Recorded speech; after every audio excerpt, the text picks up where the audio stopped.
All right, folks, welcome to the show. My name is Matt Ramage, and this is Everyman's Hustle. This is the first episode. I'm so honored to have you here. Today, we interviewed Megan Gersch, and she is a website designer and branding expert, and she does amazing work. And she is doing an amazing job on social media as well. If you see her on social, she's on TikTok. She's got over 1 million likes, and just has a huge following on social media. And this is a great episode, and I think you'll learn a lot. We find out how she started her business and so she's been in the space for a long time. You're going to learn a lot from Megan, so enjoy the episode. Thank you.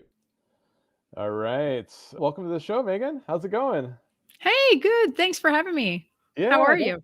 I'm good, thanks. Almost canceled today's podcast. I was feeling a little scattered and overwhelmed, but you know what? I was like, I got to do this. I don't want to, I don't want to postpone. So I'm happy to be here.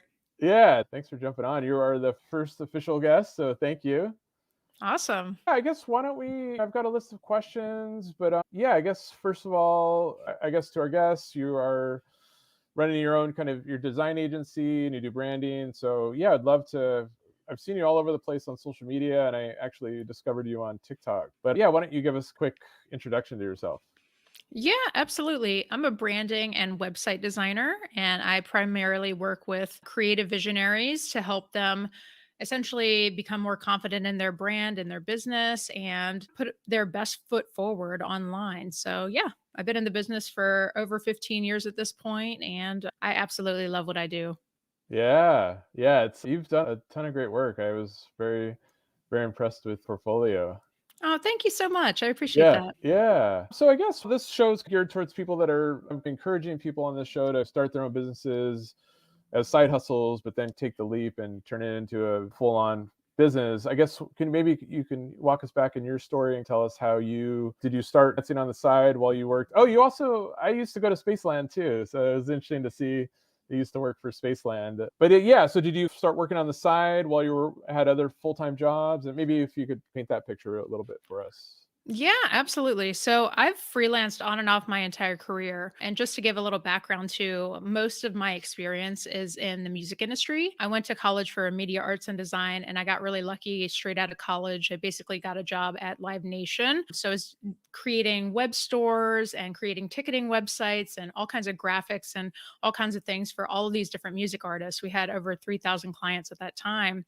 Um, Basically decided to move out to California. I became the interactive producer at a radio station out here, and then was the creative director at a few music venues here in LA. And all of the while, I had been freelancing the entire time. And it just got to the point where basically I was going to my 9 to 5 job, but then also coming home and like working on my stuff and basically until I went to bed. And so it just got to the point where I was like, this cannot continue. This is just not sustainable. And so I basically took that as a sign of, okay, there's clearly a demand for my work. I'm putting out creations that like people actually want, and like people are approaching me without really doing any marketing for my services. So there's obviously something here. So I started looking more into what it would mean to start my own business and what kind of assets I needed to get in place and that kind of thing. And I happened to come across a targeted ad on Facebook at the time that was geared towards how to basically be a freelancer full time and like how to create time freedom for yourself and all of these things. And so I started following this guy who what became my mentor at the time, and I bought a course from him. And I found myself while I was at my 9 to 5, I would like go to my 9 to 5, but like on my lunch breaks I would be like consuming this course and trying to learn as much as I could, so that way when the time came for me to jump ship at my job, like I at least had a few things in place. That's the basis for how it got started. And then it's one of those things where eventually I just jumped. So Nice. Yeah, I love it. I love it. Yeah, it's similar to me. I was also working full-time jobs and working in the evenings too. And yeah, it's a lot to manage. Yeah. So what's your favorite part about running your own business? Oh my gosh, I love the flexibility of it. Mhm. I love that I work with the most amazing clients, and that's one of the best parts about when you have your own business, you get to choose who you work with. And Mhm. so if somebody doesn't feel like a good fit, like you don't really have that kind of flexibility at a regular 9 to 5 job. You basically get handed a client load to be like, here you go, this is what you have to work on. But when you have your own business, it's like you get to pick and choose and you have that power. And so I really like that about my business. And I love the flexibility. Like some days I'll need to go run errands for a full day, or I'll need to, it gives me the flexibility to go have lunch with someone and go like to networking events and stuff like that. And so I really enjoy that part about it. What about you? I'm curious. Yeah, flexibility for sure. So I've been running my own business for over 20 years, and or my daughter, I have a daughter, and so yeah, back when I started my business, it was like I was able to go to all her different school events and go on her field trips, and yeah, just the flexibility of it. And still today, I love being able to. I went to a coffee shop this morning. I was feeling overwhelmed, and I'm like, you know what? I'm gonna go to a coffee shop, and I just before this podcast I took a little nap, and anyways, I guess I love the freedom and the flexibility of just being able to, yeah, some days work harder, other days take it easy, and yeah, not having to, I guess your clients turn into your bosses, but yeah, like you said, being able to pick and choose. And yeah, this kind of makes me think, have you ever had to fire any clients or? I have, yeah. It's, Yeah. it's been very few, but Okay. yeah, have had to, unfortunately. Yeah, same here. Yeah, I think, yeah, in the beginning I was like scared to do that, and it was because, yeah, when you're first starting out, it's, oh, I need to take every job. But several years into it, I was like, I need to be more selective. Absolutely. Yep. So, what's the hardest part of your job? Oh man, I don't know. I feel like it was a lot harder in the beginning when I was Hmm. like first starting out. I feel like I have like a pretty good handle on things now. Like my systems are built out. I know what I need to do to get clients and stuff like that. I don't know that there's like super hard part. I think mostly I'm like hard on myself sometimes about like hoping and making like being hard on myself in the fact of I hope that the client loves this as much as I do. Like when I'm Mm, working on something, like I really try to go above and beyond for the client. And like I hope that they feel that. okay. Yeah. No, I hear you. One of the things I love about your site and I love that you're really upfront about your pricing. And over the years, I've struggled with that. And right now, my agency, I do not have any pricing listed. But yeah, have you always got upfront on your public facing website with your prices, or is that like a new shift or? I have not. This is something that I implemented a couple years ago, and I've honestly found it to be a great tool because have found that at least listing like a starting price kind of helps to filter people out. My branding designs start at $4,500 right now. And so if that's not in your budget, there are other options out there and I have tools that you can tap into, but it just saves me time. It saves you time as a client and you don't want to like we don't want to waste each other's time, right? That Mhm. sense where it's we don't want to go get on calls and go down a rabbit hole if it's not going to be a good fit budget wise. Yep. Yeah, no, that's a great point, and I'm actually in the process of we're rebuilding my site right now, our site, and I'm in the kind of scheduling where you schedule a meeting with me. I'm gonna have kind of some questions, but I'm also gonna be, this is where we start. But, yeah, you're right. It's like, why if you're upfront with the pricing, like, we don't need to do a discovery call if they know that they're too expensive for them. So, yeah. Yeah. Yeah. Yeah. The other thing that has really helped me with that has been to stop doing free discovery calls right off the bat. I Mm. basically a few years ago switched to an application process. And so every new lead that comes to me basically has to go through that application process first before we can even get on the phone to talk about the project, just because I want to make sure that honestly it aligns with what I want to do with what my workload. If maybe they want something in the next month and I'm just booked out for the next 3 months, like that's not going to work. I'm happy to refer them to somebody else that might be able to help, but it's like again one of those things where I don't want to waste either of our time. If you have a certain project specification that you need and I can't deliver that at that. Yeah, that makes sense. That makes sense. So what kind of questions are on that application? So I usually ask a bit about what the project entails. So I like to get their own description of what they're looking for. I also like to ask what success would look like if we were to work together. So that gives me a clear indication of exactly what they're looking for deliverables wise, as well as any style indicators that they might there. Clients can say all kinds of things in this type of question. So it's really good to gather that information there. I also touch on the budget and to say what's the budget for this project? Usually I don't take calls unless somebody has stated the budget. Various other things as well. Like I Mhm. like to get a little background of send me your Instagram, send me your website so that I can check it out and see what you're about to Mhm. make sure that we're aligning as partners.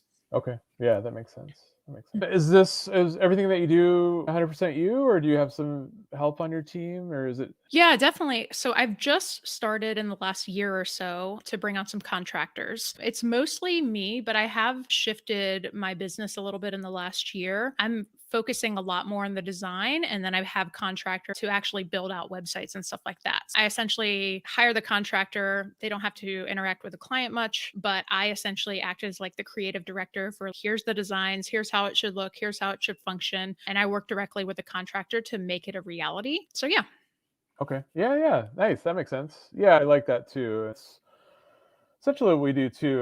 We've got a few kind of internal members, but I do most of the client interfacing, and yeah, depending on projects, we bring more people on if needed. What's your favorite platform, or do you have like kind of one platform that you prefer to work in, or? So I just recently started using the platform called Show It. I don't know Oh, if you've heard of that yeah. platform, but basically it's a drag and drop, almost like a custom theme builder. So you build your website on there, and then for the blog portion, it actually uses WordPress for the back end. So you Hmm. get all of the access to all of those awesome plugins, the SEO benefits. But Show It is actually the platform that I built my new website on. Super easy to update. There's a ton of creative design freedom. And so that's why I was like really drawn to it because design wise, it's like a designer's dream. It's almost as if like a website and Photoshop like had a baby and like you Ah, can just drag things around. And it's really nice. okay. Awesome. Yeah, I just put that in one of my many tabs that's open right now. So Yeah, check it nice. out. Yeah, yeah. Speaking of tools, what else? What other? I'm a big tool person, so maybe can you just go through some of your favorite tools, or most used tools? Yeah, absolutely. Obviously, I got to shout out Adobe, the Creative Suite. I use that pretty much daily. I love repurpose.io, Hmm. which is a great tool for repurposing your social media content from one platform to another. I also use a platform called Miro. It's Miro, but basically that is like a digital whiteboarding app. There's lots of different ways you can use it, but I really like to use it for big picture planning.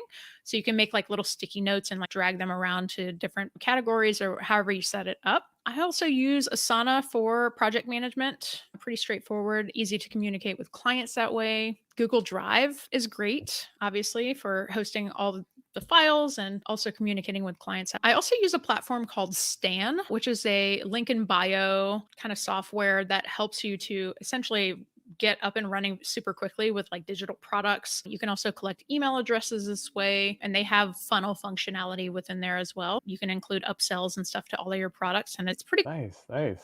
Yeah, I saw your Stan link on TikTok, I believe, right? Yeah, yeah. Yeah. Awesome, awesome. That leads me to my next question. What's your process like for social media? You're definitely, it seems like you could be full time just on social media. It seems from my perspective. She's just, yeah, I saw that you did a recent video on Miro. Also, haven't had a chance to watch it, but yeah, it seems like you're out tons of content. So, what's your strategy there?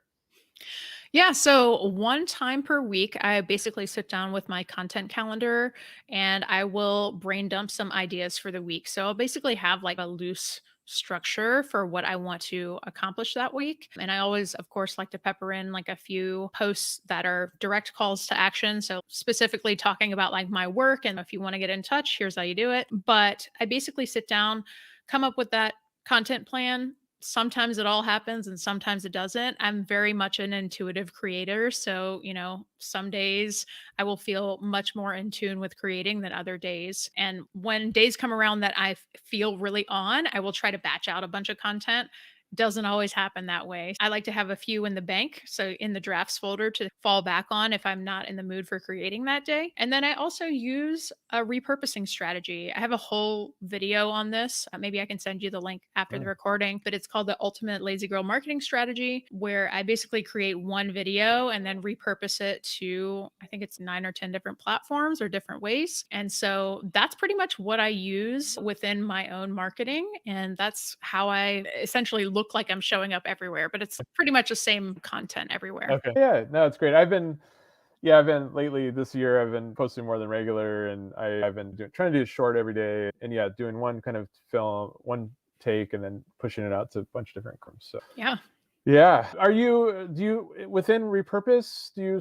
Are you scheduling your stuff there, and then it goes out, or are you like how are you like pushing stuff out like on schedule or? So I'm using Repurpose right now to auto post my TikToks to Facebook Reels and then also to Twitter. I also have an automation set up that anytime I post a TikTok, it downloads automatically to Google Drive without the watermark. So that has been super, super helpful. For the rest of the platforms, I've been experimenting lately with just posting natively and just adding text and sounds like within the apps. But that's pretty much the only things that I'm using Repurpose for right now. I have tested the other ways, like scheduling out and stuff like that. I've just found that this is what works for me right now. Mhm. I'm always testing stuff. Got it. Yeah, I tell people too when they're, especially when they're starting out, to just do it in each of the platforms so you can really get a feel for the platforms. And so I'm still in that phase. Yeah, yeah, definitely. Yeah. What's your favorite platform right now? Oh, TikTok. TikTok. Yeah, you've got a million likes. I do, yeah, yeah. It took a long time. I know that some people blow up overnight there, but I've been on TikTok since 2020. Yeah. Okay. Okay. So yeah, at what point was the first year tough, or what was the progression like there? I feel like it's been pretty steady. Had a few videos that have gone, I would call them like mini viral. I've had one video that got 3.3 million views, but I don't know, it's been pretty steady. I would say it wasn't like a huge, like some people gain 200,000 followers overnight or on that Mhm. platform, but for me, it's been pretty steady. Okay. Okay. Yeah, I come across these people that are like, I just grew my in 3 months. I'm like, ah. Yeah. Oh, geez. Let's see. I guess speaking of, I started the show with saying that today's been a day of overwhelmed. How do you deal with being overwhelmed? Oh, geez. Exercise is always a great thing. I like to try to get that in the morning. And honestly, just like brain dumping on a piece of paper. So just writing down everything that's going through your head, like whether that be like things you have to do. I've also recently started up with, I don't know if you are familiar with morning pages Oh, from the Artist Way, but I've been recently starting to do that again this month. And that's been helping immensely. I just feel so much calmer throughout the day. So that's what I would say. okay. Okay. Yeah, nice. Yeah, my wife's been encouraging me for years to journal more. And yeah, I need to do that. I need to do that. I It's meditate in the morning, first thing in the day, I meditate. But yeah, it'd be good I want to write more in general anyways. So I think that would, doing the morning pages would be good. Do you write for 10 minutes or 15 minutes straight or? So she suggests that you write for 3 pages straight. It's just single sided, 3 pages. And it's not supposed to be like the best writing ever. It's just pretty much supposed to be like stream of consciousness to get everything out of your brain. And I think that's why it's so effective, is because you're just like, when you first wake up, you're often thinking about what do I have to do today? What's on my schedule? But when you sit down and you make yourself write those morning pages, it gets all of that out. So it gets all of that out on paper and you're free to about the rest of your day. And it just, I don't know, it just makes you feel much calmer. Got it, got it. Yeah, I need more calm in my life. Try it out. Yeah, I'll try it out for sure. I see you're doing a podcast too. What was the inspiration behind that? And it's funny because we asked Megan if we could do a podcast swap, and she said no because hers is for women only. So yeah, Yeah. how did it get started? Yeah, about a year and a half ago, I approached my friend Lauren, and she's one of my friends here in LA. And we've been friends for many years now, but she recently started her own business too. And I was like, basically asked her, I was like, would you like to do a podcast with me? I want to create a space for women entrepreneurs just because I have personally seen and felt that, like, a lot of the traditional marketing strategies, a lot of the business strategies that you learn in books or that you read online in blog posts or see in not music videos on YouTube and like tutorial videos and stuff, like they're very masculine. Like the approaches are very masculine. And I'd love to create a space where the podcast in a more like feminine kind of spirit to it. And I'd also wanted to create a space where we could feature other women entrepreneurs, because I really firmly believe that you can vote with your dollars in that way. And so it's my kind of way of creating that space for other women to get their name out there about their businesses, for us to learn from each other. And it's really become like this really awesome community where we've had people on the show and I can refer people to them if people come to me with projects that maybe are not in my wheelhouse, but would be perfect for that person. And it's just been super fun and really great to learn from all these other amazing women. Oh, nice. That's great. So you've been doing it a year and a half? Yeah. Yeah, that's awesome. Yeah. Yeah. So do you try to record once a week, or what's your? Yeah, we record once a week. We put out a new show every Tuesday and it's called Your Sparkly Brand if you want to check it out. Okay. Yeah. Yeah. Great. So this is a question I want to start asking everybody, but if somebody's thinking about starting their own business, what advice would you have for them? Oh my gosh. Do it sooner than you think you want to. It's honestly one of the best things I've ever done for myself. I would also say it's going to be really tough in the beginning. And it's one of those things where you just have to weather the storm. And it's going to seem like you're trying everything at points and putting your name out there and doing all the things that people tell you to do. But it's tough in the beginning. I don't know about you, but like, I personally feel like when I was first starting, like that was some of the hardest times in my business because it's Mm, like you're just trying everything and you're trying to get clients, trying to stay afloat and trying to stay positive, and it just doesn't always work out the way that you think in the beginning. But then you start to find your groove and you start to find that calm. And I think mindset has a lot to do with what it means to be a successful entrepreneur.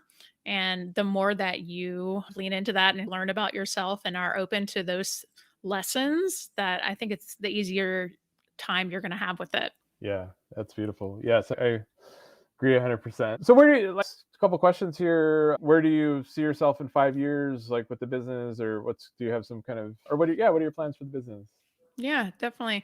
I would love to start doing events, the offshoot of our podcast, to do like events for women, where creating networking spaces for them where we can all come together, share ideas, maybe learn from other speakers and stuff like that. So that's definitely within the next 5 years. I'd like to start doing that. As far as like other things, like I'm really working hard right now to get some passive income streams in place. So I've been working on creating some assets for my business. So more of that to come in hopefully in the next few weeks, but definitely in the next 5 years. Okay. Does it be I like courses and stuff? And So I've been working recently on some website templates. So hoping to create essentially like a website template shop and have that kind of like eventually would love to have that kind of running on semi autopilot, outsource the marketing for it and that kind of thing. Yeah. okay, awesome. Yeah, I'm also trying to work on some passive stuff, and I'm doing a course right now that I just started at the beginning of the year, and it's every week I show up, and I have to be there for an hour, and I'm loving it. But I would like to create a course that do the content, and then people can watch it, and Yeah. Yeah, so, definitely. yeah. I guess lastly, maybe last question would be: are there any entrepreneurs or marketing people that you would like to recommend that people could follow? Anyone that you follow that you think are like your mentor? Yeah, yeah, definitely. Oh my God, there's so many. Yes, I know. I really love Erica Reitman's content. I don't know if you follow her on TikTok. No. She's amazing. I just recently got to meet her in real life. I took her out to lunch, and she's just a delight of a woman. Okay, Erica Reitman. Yes, Okay. she's amazing. One of my other friends, biz coach Sasha on TikTok, Sasha Kanade, she's incredible too. Okay. Giselle Ugarde, I think I said that correctly. She's amazing. She's in the like marketing for real estate niche, but a lot of her marketing concepts can be applied any niche, but she just focuses on real estate. Yeah, there's so many. I Okay. don't know. Okay. Okay. Yeah, no, that's great. That's great. I'll definitely put them in the show notes and I'll check them out too. That's great. Thank you. Yeah, of course. Yeah. So where can people find you, Megan? My website is megangersch.com. It's megangersch.com. And I'm at Megan Gersch on TikTok, Instagram, Facebook, all the places. So Pinterest, Twitter. pretty easy to find. Yeah. Yeah. Awesome. Any last words? Any parting words? This is so fun. Thank you so much for having me on. Yeah. Thank you so much for being on. Yeah. I look forward to kind of continuing to follow you on social media and taking in your content. And I'll definitely point anyone I have your way if I feel like it's a good fit. So thank you. Awesome. Yeah. Thank you Yeah. so much. Yeah. Cool. Take it easy. All right. Bye Thank you. bye. All right, bye. All right, folks, thanks for listening. Please share. And if you'd like to be on the podcast, please DM me at Ramage Time. And I'd love to have you on the show. Thanks again for listening. That is it. It's a wrap. Thank you.